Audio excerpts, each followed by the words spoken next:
Pozdravljeni v oddaji Ambienti. Ali se sploh kdaj neha? To je vprašanje, ki si ga pogosto zastavljajo vsi, ki so kdaj gradili hišo, si uredili stanovanje ali pa lep vrt. Ali se kdaj dela zares ustavijo in ali se naše želje, da bi kljub vsemu kaj spremenili in popravili, kdaj nehajo? Odgovor je na dlani. Najverjetneje ne. Ampak zakaj pa bi se? Saj pravijo, da je najbolj srečen tisti, ki uživa na poti, ne pa zgolj hrepeni po cilju. Ljudje se spreminjamo in zakaj se ne bi tudi naša bivališča? Prvič boste v naši oddaji videli neko stanovanje drugič.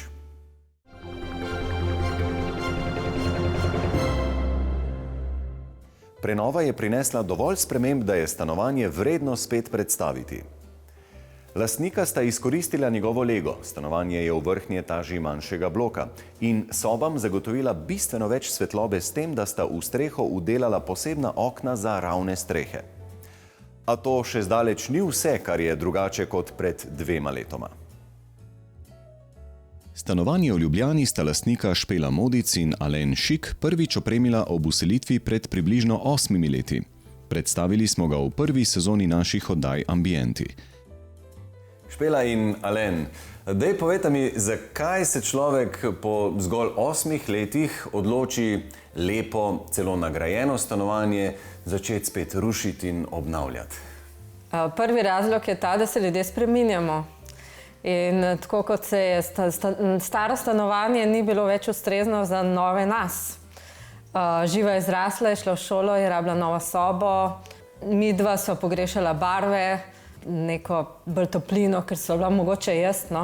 Majčkeno preveč podrejena trendom arhitekturnim, ki so zapovedovali vse te les, belino, sivino, nadžbaru in takrat smo mogoče malo podlegli preveč trendom. Zdaj smo pa se vrnili nazaj v stare tire, se pravi barve, ki so življenje in se počutimo boljše. Predlagam, da se malce sprehodimo po stanovanju, po posameznih prostorih in primerjamo, kaj je bilo prej in kaj je zdaj novega, kako je stanovanje zasijalo v drugi luči. Začelo se je živino sobo.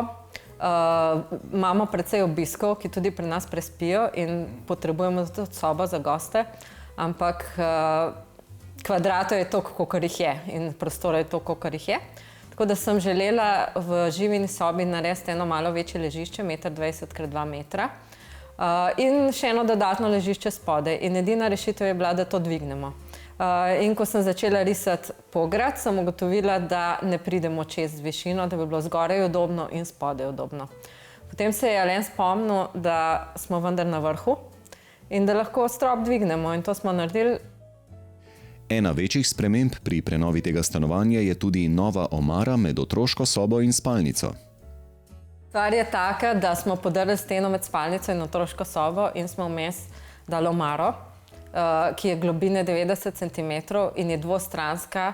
Se pravi, na eni strani imamo obešanje, na drugi strani imamo majčke in potem se ta raster zamenja. In seveda še moramo iti malo v kopalnico. Kakšno prenovo pa je doživela kopalnica?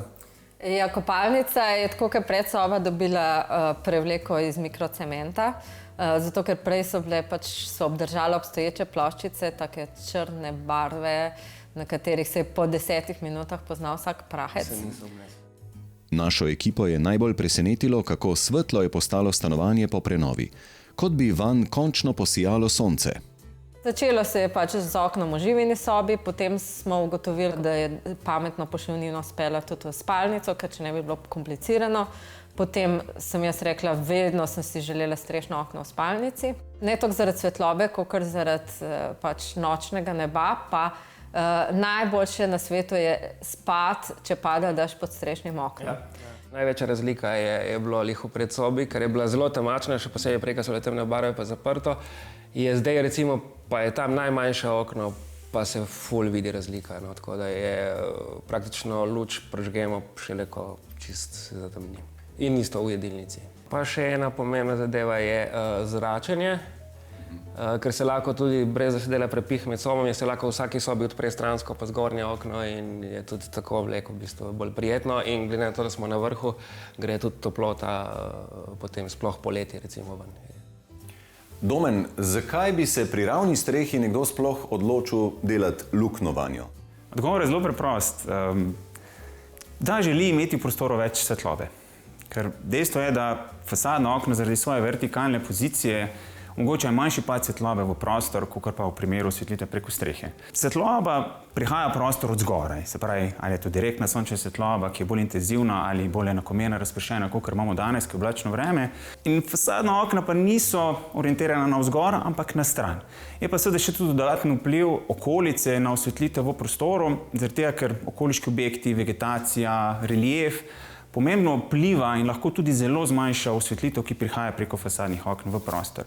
In v primerjavi z okni v strehi, lahko recimo, če naredimo primerjavo med strešnim oknom in pa fasadnim oknom, dobimo tudi do 2-krat več svetlobe, v primerjavi z oknom v ravni strehi pa celo 3-krat več. Pri ravnih strehah imamo glede odprtin ponovadi izkušnje s temi plastičnimi kupolami, to smo največkrat videvali, ki pa roko na srce niso najbolj estetska stvar, ne? Kakšne so tukaj še rešitve? Ja, opažam, da ljudje izdelke za ravno streho zelo pogosto povezujejo z temi plastičnimi kupolami. Razlog je seveda v tem, da se v preteklosti produktov, ki bi omogočili osvetlitev prekalne strehe, ni bilo veliko na voljo.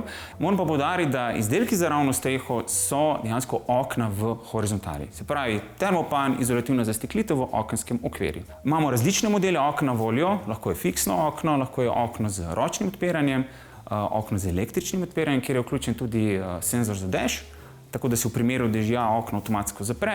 Se pravi, sestavni del vsakega takega okna je potem tudi pokrivni element, pokrov, kakorkoli rečemo. In osnovna različica je akrilni pokrov, ki je lahko prostojen ali pa mlečen. Naslednje je potem ravno steklo.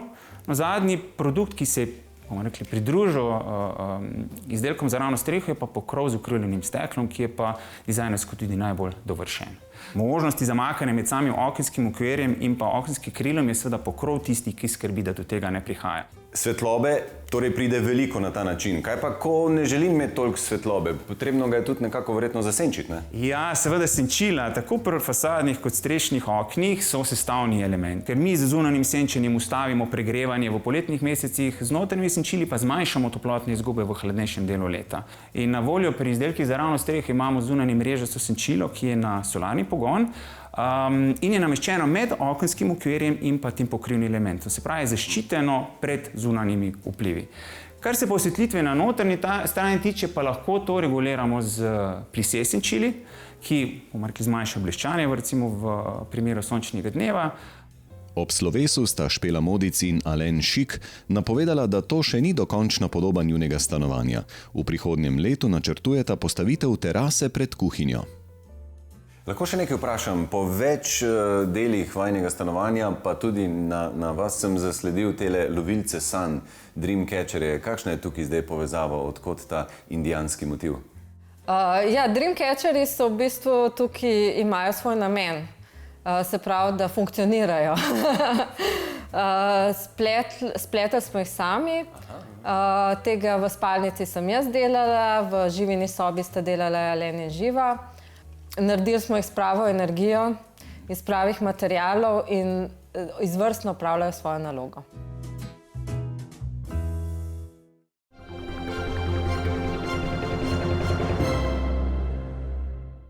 Ostanite z nami za nove navdihe, kajti kmalu vam pokažemo domiselno urejen dom Beograjčanke v Ljubljani in vrt s tradicionalnimi kmečkimi rastlinami ob hiši s starodobnim pridihom.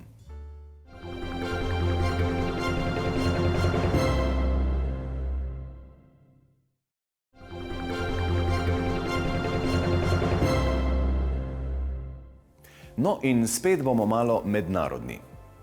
Beograjčanka Irena, ki na svojem blogu Kreativice piše o življenju mlade družine, kreativnih projektih, potovanjih in predvsem o tem, kako si urediti dom, je pred dobrim desetletjem srce zapisala naši prestolnici.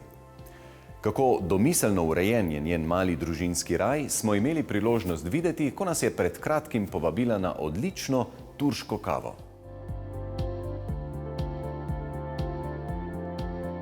Smo na obisku pri blogerki Ireni Dvoržak, ki veliko piše tudi o lepih interjerjih.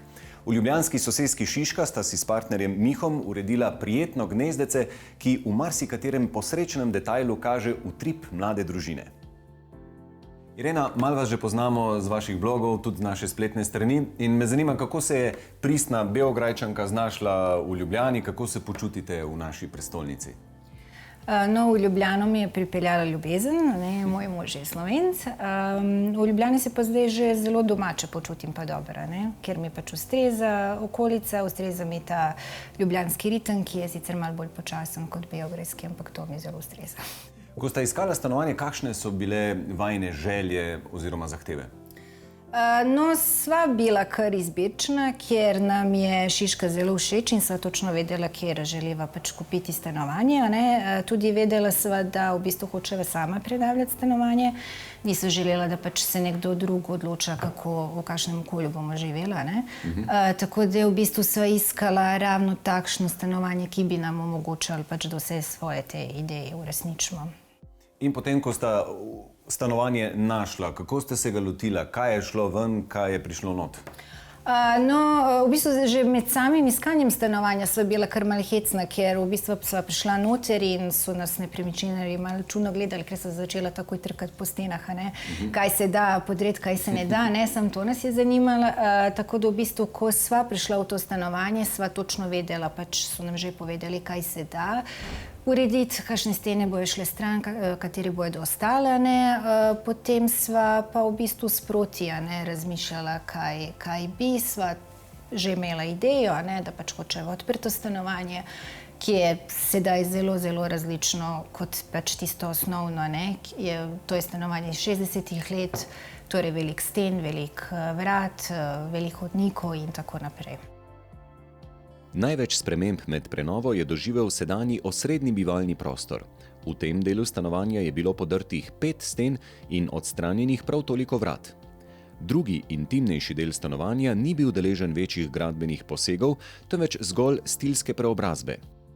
Irena in Miha sta zelo spretna, zato sta pri urejanju svojega doma marsikaj postorila tudi sama. Kot pravita, sta gradbena in strokovna dela prepustila mojstrom, za detajle pa sta poskrbela sama. V njunem stanovanju je polno naredi sam projektov, ki jih Irena rada predstavi tudi na svojem blogu. Posebno zanimiv je obešalnik za obleke iz bakrenih cevi, ki ga imata v spalnici. Marsikateri podedovan ali na bolšjem trgu kupljen kos pohištva sta predelala in osvežila po svoje. Potem je tu še poslikana stena v otroški sobi, ki jo je ustvaril ženski del družine, in še bi lahko naštevali. Irena pove, da v stanovanju skorajda ni kotička, kjer ne bi bila prisotna njihova ideja. Če je slučajno ne znajo sami realizirati, pa poiščejo pomoč. Tako sta si recimo odprte police v dnevni sobi z Mihom zamislila in narisala, naredil pa jih je mizar. Pa še nekaj pade v oči in sicer veliko zelenja v samem stanovanju, pa na tem zasteklenem balkonu, kako bi mu lahko rekla. Ne? Gre za eno sodobno gibanje, ne? Ja, v bistvu ja. Zadnje čase opažamo, da čim več ljudi sploh v stanovanjih se odloča, da bi imeli kakšne biljke, ne, ker včasih ni bilo toka, ne, vsi so pač želeli vrta, ne, ali moraš biti v hiši, da bi imel kaj takega, ne. Zdaj pa sicer mislim, da se ljudje vračamo temu, kar nam je naravno, ne, da bi radi želeli biti pač bližje naravi, ne, in da to ni zdaj sam rezervirano za ljudje, ki imajo hiše ali imajo vrtove, ampak dejansko, da lahko malo tudi prostor, v katerem živimo, poživimo z biljkami, ne. Ne samo dekorativno, ampak pač biljke res pripomorejo boljšem počutju v stanovanju. Menda lahko celo o nekem trendu med blogerji govorimo, ne? Ja, v bistvu Urban Jungle blogersu, ne, ki so začeli s tem trendom in ki sicer je mogoče začel malo bolj sam dekorativno, ne, ampak mislim, da ljudje so zelo zdaj začeli to uporabljati, ne, in z dekorativnih namenov, ampak vidijo dejansko, da se tudi boljše počutijo v prostoru, ki ima več biljk. Kakšna je zgodba tistele oljke? To oljko sem jaz kupila, pač predno se moja starejša hči rodila, tako da zdaj pač po njej točno vem, koliko je oljka stara, ne. Je pa bila zelo mečkina, tako da v bistvu skupaj hčerko obe rasteta, ne. Posebno všeč nam je, da stanovanje nikakor ne skuša skriti, da v njem gospodarijo tudi otroci. Irena v smehu pove, tudi če bi to želeli, je skorajda nemogoče. Skupna popoldanska druženja so najlepša in zato sta dnevno bivalni del stanovanja zasnovala tako zelo odprto. Medtem ko se kuha, se hčerki igrata ali rišeta, včasih pomagata pri peki ali v otroški kuhinji celo kaj sami scoprata, pove Irena. Najljubši dekor v njihovem domu pa so otroške risbice. Teh je povsod veliko, najljubše pa so postale del družinske galerije. A imate kako svojo definicijo, kaj bi vam predstavljal dom? Dom. Na to bi mogoče pač kar povzela en stavek, ko ga v Srbiji dosti uporabljamo, ker sem iz Beograda. Gre nekako tako, kada deca nisu besna, kuća nije tesna. Kar v bistvu pomeni, da ko se ljudje razumemo, ko smo v dobrem odnosu eni z drugima, pol pa je tudi pač dom doma. To največ pomeni v domu, ne pač stvari pa ostale zadeve. Kaj pa, Rena, če bi primerjali bivalno kulturo v Beogradu in v Ljubljani ali pa srbsko in slovensko, a se da kakšne vzporednice najti? Vsekakor, ja. Se mi zdi, da smo v bistvu vsi nekako navezani na to, rečemo, našo jugoslovansko preteklost, v bistvu bolj na jugoslovanski dizajn, ki je v svojem času bil zelo znan in je bil razširjen od Slovenije dol do Srbije. Tako da se mi zdi, da se razširja ta trend, da se zavedajo tega našega dobrega dizajna in da ga poskušajo nekako vključiti v svoja stanovanja in pač v to svojo bivalno kulturo. Rekli ste, da vam ustreza tukajšnji življenjski slog, ki pravite, da je počasnejši kot v Beogradu. Ja, res je, pa ne samo zato, ker je pač manjše mesto, ampak se mi zdi, da je pač tudi drugačen način bivanja.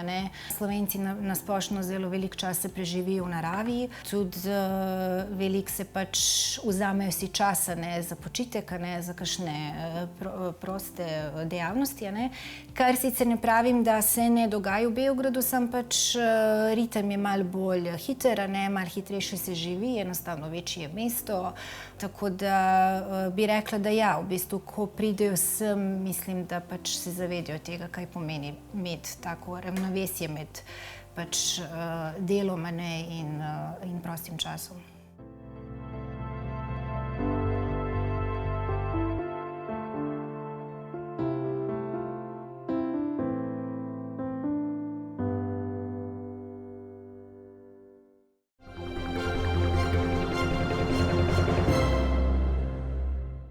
Slovenske gorice so svojo slikovitostjo in darežljivostjo res lep kotiček naše dežele. V eni od tamkajšnjih vasic smo obiskali vrt s tradicionalnimi kmečkimi rastlinami in hišo s starodobnim pridihom, v kateri lastnica ustvarja pisanke in edinstvene šopke. V Čagoni na Štajerskem sta zakonca Šafarič na gabaritu stare kmečke hiše postavila nov dom. Obdaja ga slikovit vrt, poln zelišč in drugih rastlin, ki so povezane z izročilom podeželja.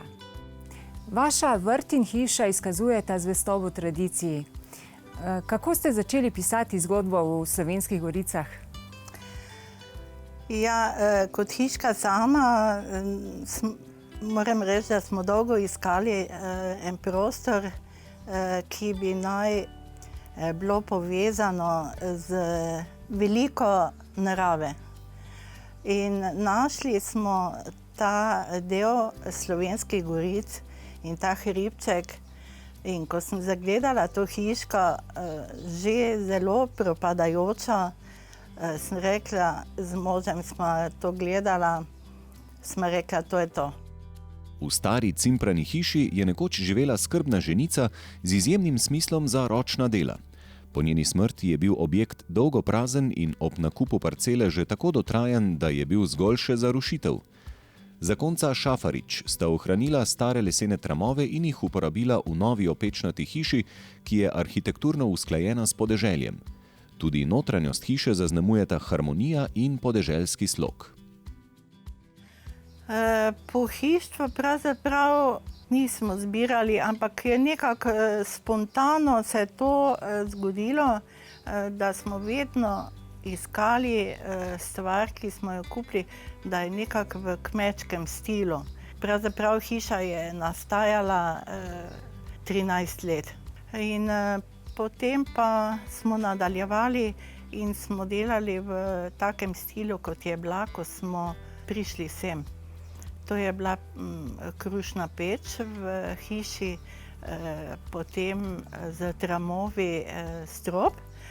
Okna pa so bila tudi taka mala, manjša, kot so zdaj, mogoče za spoznanje. Kuhinjsko pohištvo je pa potem prišlo naknadno še, tisto je pa bilo tudi delano po meri, ker je kuhna kar mala in uskladili smo barvo z pečjo in našim šparhertom, rečemo po domače. Na katerem nastajajo okusne marmelade, seveda to, pa likeri, pa take stvari. Kaj pa vrt? Kakšno podobo je imel na začetku, ko ste prišli sem? Ko v Trnulčici. Bilo je zaračeno vse, seveda, tako da sem rekla, če je hiška v tem stilu, pa še naj bojo rastline tudi primerne temu okolju, ne? In tako je nastajalo 15 let. Ob dovozu sivka in vrtnice oblikujejo slap dobrodošlice. Razigrane potke so zasnovane tam, kjer so jo družinski člani najpogosteje mahnili čez trato. Vrt krasi tudi 150 let star pušpan, ki ima na različnih koncih številne potaknjence, iz katerih so zrasli lični grmički. Na slikovitem kmečkem vrtu so še ribnik z lokvanji, brajda, preraščena z vinsko trto, precej je tudi sadnega drevja. Med okrasnimi rastlinami prevladujejo hortenzije, hermelike, asparagus, roženkraut, rožmarin in vrtnice. Ob glavnem vhodu se bohoti dehteča zeliščna gredica z veličastno papeževo svečo. Stari slovenski pregovor pravi, da za krta ni treba plota okrog vrta. Vi tudi niste obdajali parcele z ograjo, temveč imate pa neke okrasne ograjice. Kakšno funkcijo imajo tukaj? Okrasne ograjice so pa zato, ker prvo kot prvo je material iz pintovca, rečemo mi. To je ena šibovje, ki raste v vlažnih zemljah in je značilno za te kraje. In iz tega smo potem zelo dobro so upogljive, če jo porežemo v februarju ali pa marcu. Kasneje se posuši in se lomi, ne? Tako da mora biti zelo sveže in potem je istočasno tudi, če vidite tukaj, opora rastlinam, ne? Kadar vrt spi, Beba Šafarič v zavetju toplega doma oblikuje cvetlične šopke iz krep papirja, sivke in žajblja, s čimer je nadgradila ljudsko izročilo in obudila spomin na otroške dni, ko so poročne kočije bile okrašene s papirnatim cvetjem. Kdaj so se pa pisanke pridružile tem šopkom? Pisanke so bile prej. Aha. Ko sem bila še v osnovni šoli, pa verjetno še prej, so mi vedno bile pisanke zelo všeč, ker so bile barvne. In pol sem jaz začela to malo risati, pa tak. In zdaj je to nastalo kar prisotno v mojem življenju.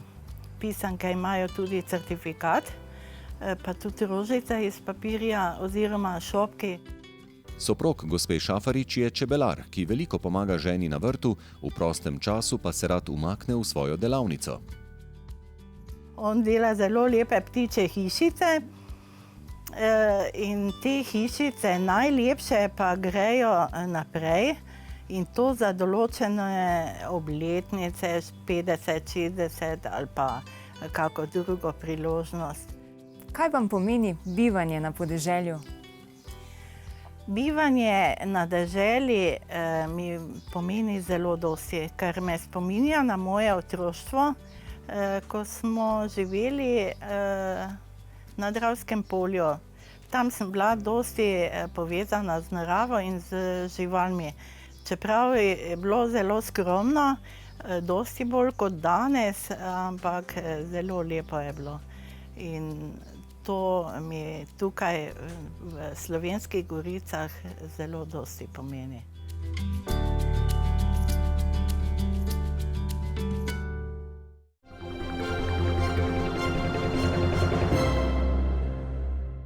Kot smo rekli na začetku, nikoli se ne konča. Včasih naša bivališča pač potrebujejo prenovo, včasih pa v oddajah, kot je naša, najdeš toliko dobrih navdihov, da se je enostavno treba premakniti. Spremembe so neizogibne. Kaj z njimi naredimo, pa je naša izbira. Ne bojte se novih želja in veliko dobre volje do prihodnjega tedna, ko boste v oddaji Ambienti lahko občudovali majhen vrt v strmi brežini in dom ljubiteljev argentinskega plesa, ki je hiši narekoval tudi ime Tango.